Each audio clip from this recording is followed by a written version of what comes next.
আসসালামু আলাইকুম রহমতুল্লাহি তাআলা ওয়া বারাকাতুহু। এই পৃথিবীর জমিনের সর্বপ্রথম মানুষকে দাফন করার পদ্ধতি আমরা কোত্থেকে শিখেছি?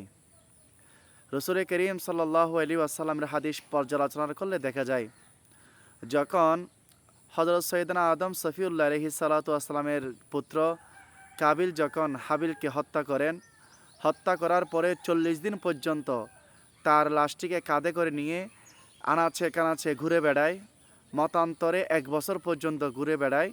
এক অবস্থায় সেই নৈরাশ হয়ে এক মাটির প্রান্তরের মধ্যে বসে পড়ে।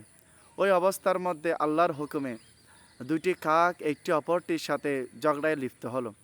একটি আরেকটিকে হত্যা করলো এবং মৃত কাকটিকে দাফন করার জন্য জীবিত কাকটি পা দিয়ে মাটি খুঁড়তে শুরু করে দিল।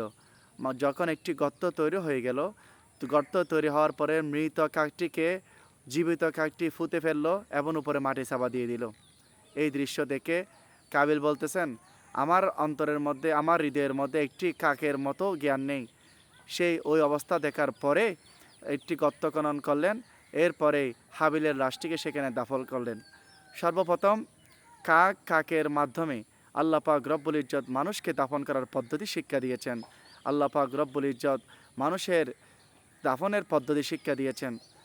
কাবিলে যে হাবিলের উপর হত্যার যেই এত বিশাল অন্যায় করেছেন, কিয়ামত অবধি পর্যন্ত রসুল আরবি সাল্লাল্লাহু আলাইহি ওয়াসাল্লাম হাদিসের মধ্যে ইরশাদ করেছেন, যত ঘটনা ঘটবে হত্যার উপরে সব কিছুর পাপের একটি অংশ কাবিলের উপরে যাবে। নাউজুবিল্লাহ।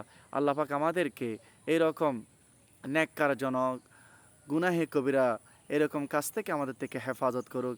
আল্লাহ পাক আমাদেরকে বাঁচার তৌফিক দান করুক। আমিন। আসসালামু আলাইকুম ওয়া রাহমাতুল্লাহি ওয়া বারাকাতুহু।